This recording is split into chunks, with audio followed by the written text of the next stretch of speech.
Hello, everyone. Today, I have an interesting guest who is a model, a Mr. Super International Thailand 2021, Mr. Tonkla Nipun Kaewraun.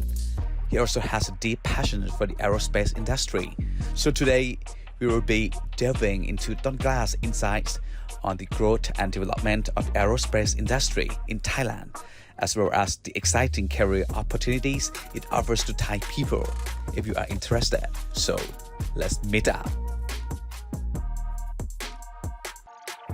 As I mentioned, fellow, today we have a great opportunity to meet with a young and very handsome man, คุณนิพุนหรือว่าคุณต้นกล้าแก้วเรือน สวัสดีครับ Swadikap. Oh, what a good day. Thank you for having me here. Thank you, Kunta and the Nation Time to Talk for having me here today. Yeah, my pleasure to have you on our show. A great pleasure. But to be honest, I don't know much about you. So could you please explain yourself, introduce yourselves to our audience? My nickname is Tonkla. Currently, I am fifth year aerospace engineering student in a hybrid of bachelor and master program at Kasetsart University, Bangkok, Thailand. I started with some kind of mixed opportunity, mixed experience, even mixed talent. I started out as a field hockey player.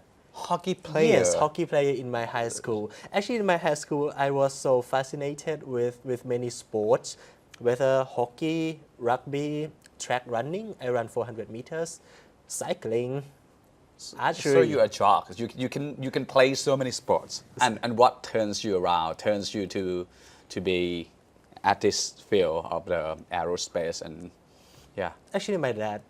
Your dad? When I was young, maybe 8, 10 years old, the acrobatic shows from America, I don't remember its name, but they took their F-16 and they flew acrobatically in Indonmyeong Airport. My dad took me there, and since then I was so fascinated with aeroplanes.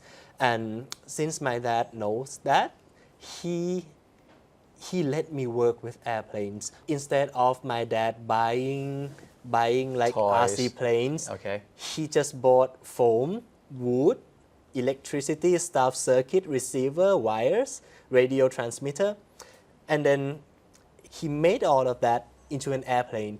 In the process, he taught me how to be an engineer. Okay. From that time, from I was very young, 10 something years old, I watched the wood, all the stuff turn into a flyable aeroplane by my dad, and then we play with it. So I could say that your dad is your inspiration. Yes, absolutely. Yes. So is he an inventor or what did he do for a living? Well, at first he was a lawyer. And then he Lawyer. was a graphic designer. He made a graphic in the golden age of books and Wow. newsletter.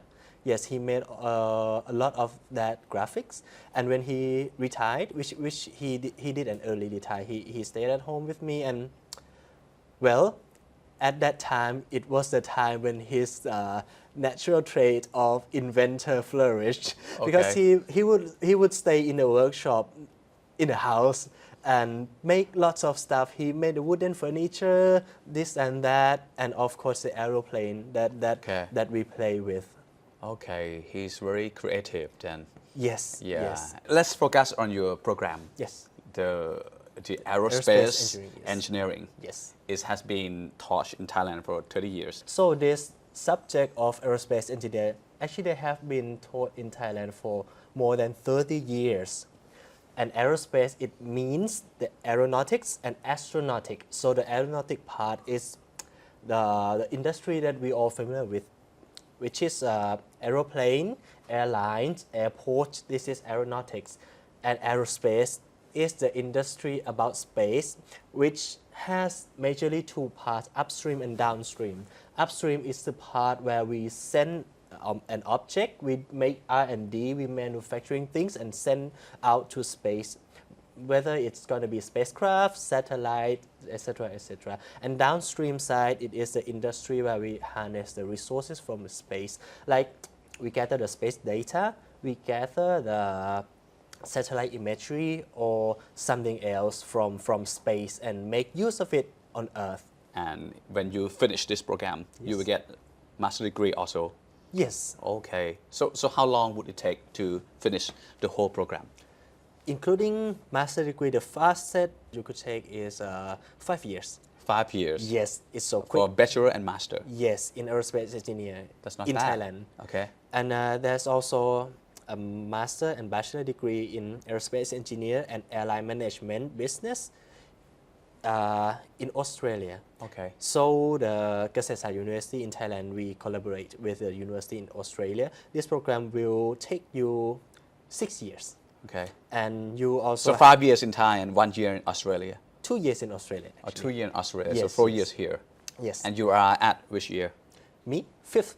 Oh. But I didn't take the Australian program, so I did take just the aerospace engineering degree, not the business management degree. Okay. And you also have the shortest option, which is just an aerospace engineering bachelor in Okay. Thailand. You just take 4 years. So in the core of the subject, it is just another variant of mechanical engineer. Oh. So when you study mechanical engineer, you will study about the structural engineer. Machine. Yes, machine, thermodynamics, the dynamics, structure, simulation, this kind of stuff.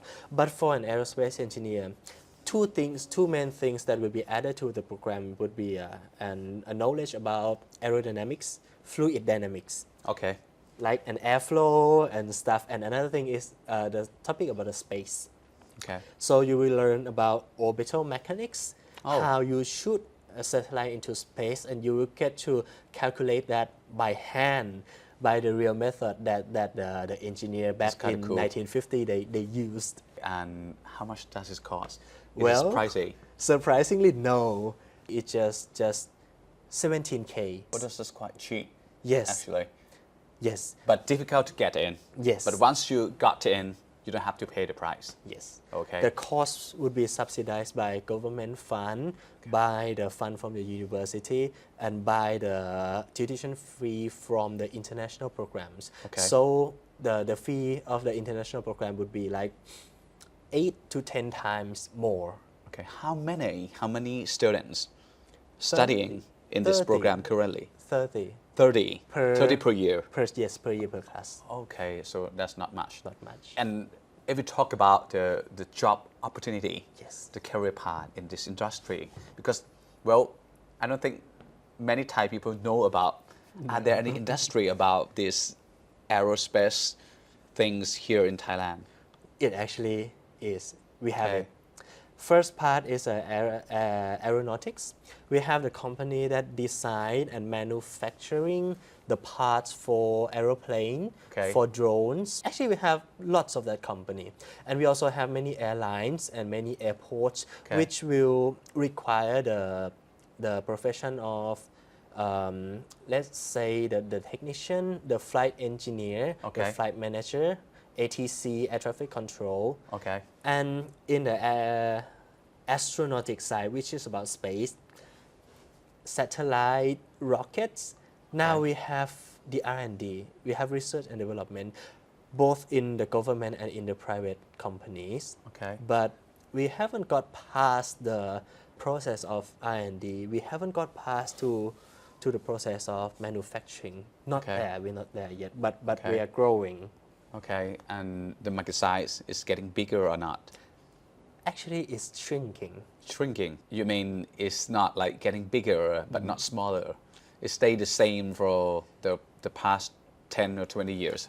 Let's say it's getting smaller every year.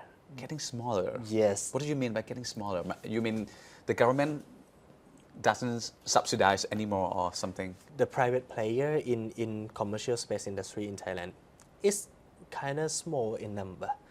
If Okay. take a look at the geostationary orbit for satellite in Thailand. So geostationary orbit, we will have the satellite that stay at fixed position on the sky. So each country, they will have the limited number of their slot to put the satellite in. We currently have 8 slots, Okay. but we have just 4 satellites sitting there. The satellites are getting older and older. Their customer, their clients start to back away from their services. Okay. That's- Go to use another satellite from Yes, another country. newer, yes. Okay. There's quite a sharp decline in demand for satellite service from Thaicom in the past 4 That sounds years. bad. That's not a good sign. Another thing is Thaicom, they are the major player Okay. in the Thai commercial space industry, and when their revenue shrink, the whole Market. industry shrink. Okay. Yes, that's So that's the we problem. need more player, more Yes, private exactly. sector to come in and play their Yes, roles. Yes. Okay, to compete with Thaicom and another companies Another in players. another players in other countries. So we change from the government side. We change from the สัมปทาน how you call it ระบบสัมปทาน Okay. to the licensing for geostationary orbit. Okay. So for the next years or two, when the Thai Space Act พรบอวกาศ gonna come out and gonna be approved, Okay. more players will be able to So join. we need to amend or change the bills first. Change the law. It's changed. Or it's been changed already. Yes, already. Okay. But haven't been actually put in use yet. Okay. So now we wait, and then when they come out and officially used, there will be more player to come and play in this. That's the problem. There's no player There's no player in Thailand, but there's a player. outside. Outside Yes. in other There countries. still be a debate about how the foreign player gonna come and take part in this industry. Okay. Because it is the inherent resource and limited resource for our country. And another thing is, if in a year or two we are not at the point which we don't have a private company doing satellite. We have a private company developing our own satellites, but from my point of view, the technological requirements and technological advancement, technical readiness, it's not there yet. Last year, GISTA launched TIOS-2. The latest satellite. Yes. Okay. For 400 kilogram Earth observation satellite, which the imagery capabilities of 50 centimeters. So the camera pointed down from the space, and it can take a picture with 1 pixel, the size of 50 by 50 centimeters pixel. Okay. It can separate, it can identify trees, kind of trees, cars, kind of cars. It can identify roads, building, flood, and etc. Even the depth. Yes. Yes, of the Yes. geographics. Yes. Okay. Well, that satellite was built by Airbus Space and Defense in England. Okay. And apart from that TIOS-2 satellite, we also have TIOS-2A, which the blueprint of the satellite and the technology and the process of building it was transferred from Aerospace, which is a branch company of Airbus. It was transferred to Thai engineers Okay. who went aboard and received the technology. So basically now we have the blueprint of satellite that we can actually manufacture, not in a mass scale, but TIOS-2A is a smaller satellite, Okay. weight 100 kilograms with lower imagery capabilities, but we actually can build it. So we have some progress, Yes. and we are kind of ahead of other country in the neighborhood. Oh, wow, So that's an interesting topic. are we ahead of Yes. like any country in ASEAN? We yes. are almost at the top. Almost at the top. Yes, let's say Who's above us?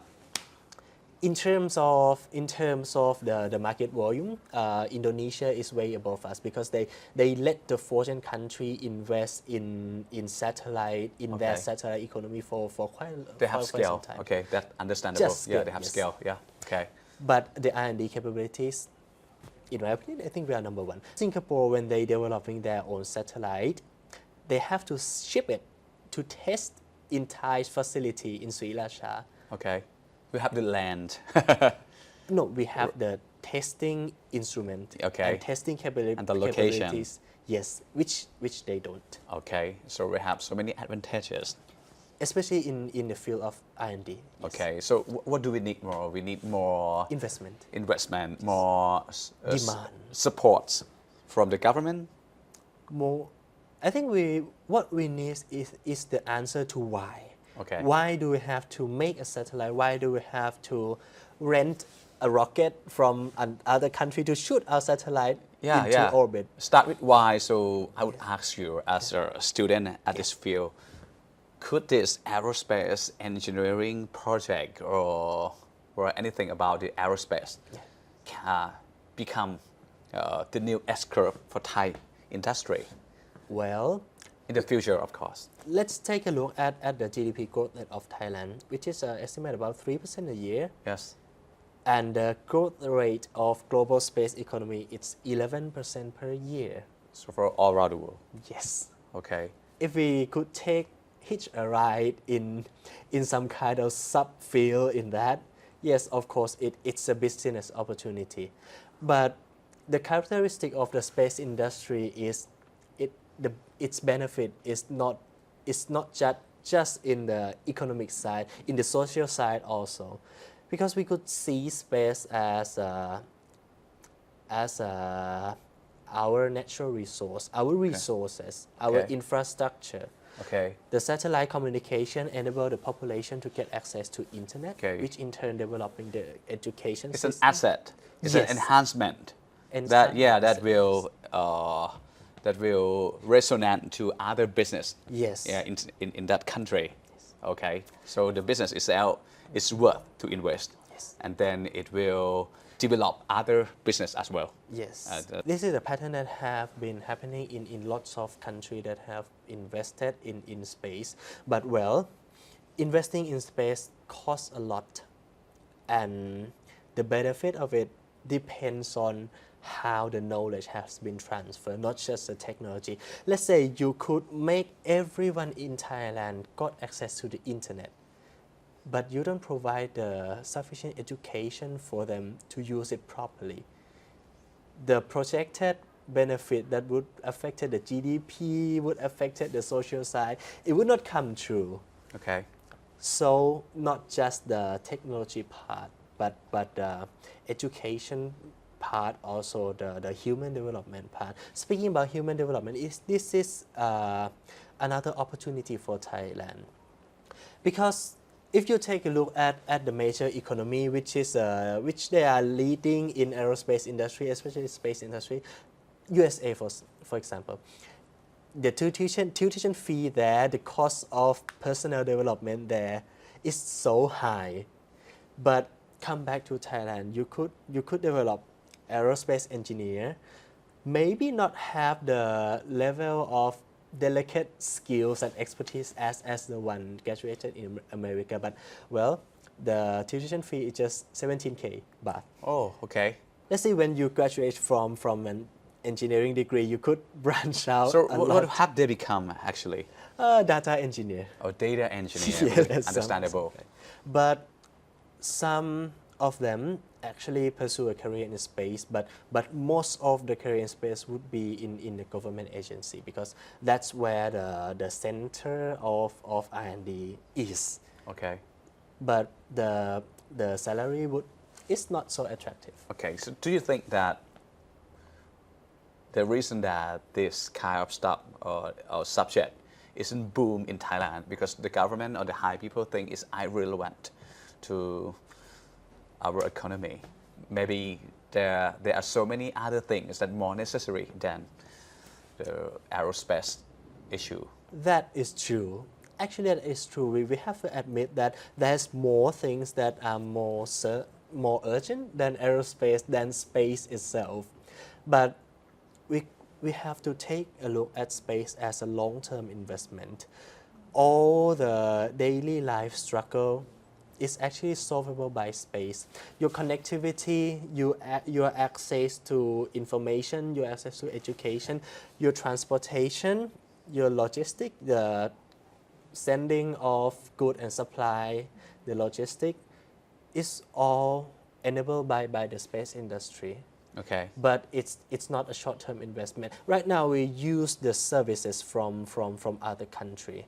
If we could make the space infrastructure of our own, And it will- become an enabler, become Yes, enabler. an provider, Yes. something like that. First, it will reduce the cost, and Okay. second, it will generate the revenue, more jobs, more professional jobs, high level labor, Okay. especially in aerospace.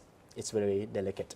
Okay. But it's a long-term investment, and we have a more urgent issue to solve. So it's not just the perspective of higher people, it's also the perspective of every people in the country.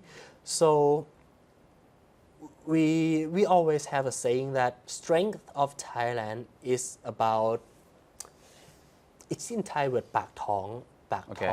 how Yeah. you put it. So we need to take care of poverty. We need to take care of up the living.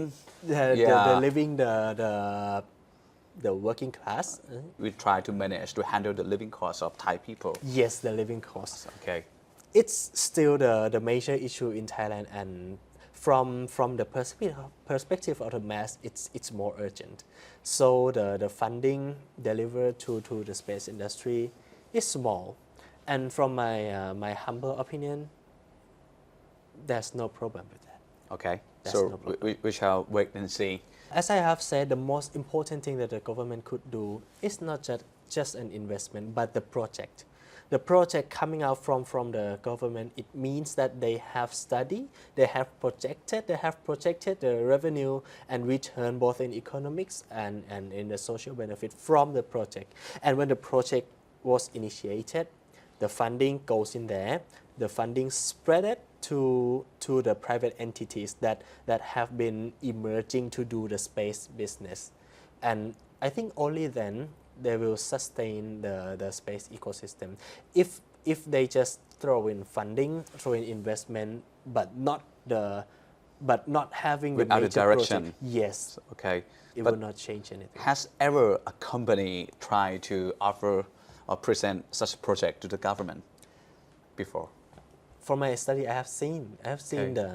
the private company, they developing rockets, they developing satellites, they even join the project with Jeff Bezos and Blue Origin in the USA. Yeah. So we need this kind of thing. It's kind of new industry Yes. that will bring everything up in the future. We need more of these players, but this player needs a proof for them to see the actual demand would be coming for their value proposition. As I have talked with Thailand FinTech Association, I have talked to a lot of VC. I asked them, are there any single VC or angel individual investor in Thailand who invested in space? The answer is no. Why? First, risk. Second, space in Thailand specifically is technology intensive and cost intensive, and there's no apparent return to project Okay. in Thailand, unlike the global industry with their investor perspective. Okay. That's understandable. Yes. Because never a return or a result that they can touch. So I think that's the kind of risky to invest such money, big money Big money, in yes. this field. For the younger generation, the young people, the children who try to pursue their dream, but maybe their parents might say to them that, oh, no way, you're not going to be living with this kind of job. It's too difficult, too hard. Inspire them. Every industry, every profession is connected all together. No matter what you want to be, if you want to take part in the space industry, just answer yourself what you want to be, what part you want to do in that industry, and pursue it. When you walk the path of following your dreams, when you walk the path that you aspire to be in, your thought, your perspective on yourself and your future career will change along the way. Today you think that you want to be an astronaut, as I thought when I was a kid. But as I grow up, as I see the world more, as I see the industry, my mind was changed. I see lots more of opportunities, and now I was aspired to be aerospace engineer, developing and creating satellites, rockets, and other space stuff for the space industry. The point is, you have to be brave enough to walk the path you want to walk, and you have to be brave enough to let your mind wander and let your mind change and let your interests stick to this stuff, and you will get to the point that you were so confused, you don't know what to do, you don't know which career, which direction to pursue, which happened to me 2 years prior. And at the end of the route, you see the light that it just come to you what you want to be, what you want to do. It wouldn't stray far away from the initial path that you would aspire to, but dare to walk and dare to change your perspective. Okay, just keep your belief and pursue your dream. It's time to talk about space. The thing I want to say is space is not irrelevant. Space is not irrelevant because space is in every industry of our country, of our world. Space itself is not a big industry, but its reach as an enabler for other industry is very big. So space industry is in our everyday life, our navigation, our communication, our logistics, and sending of goods and services was based on space. All the space technology are in there. So guys, space is with us. It's not irrelevant. I believe you, because if I were a bit younger, let's say 20 years old, younger than this, I would have been studying aerospace right now because it was my dream as well. Thank you so much for joining our show. Thank you so much. Thank you so much, Nong Nipun. Yes. Nong Totka. And this is our guest for this EP. Wait until next time and let's guess who is going to be our next special guest on the show at Time to Talk. Stay tuned. See you.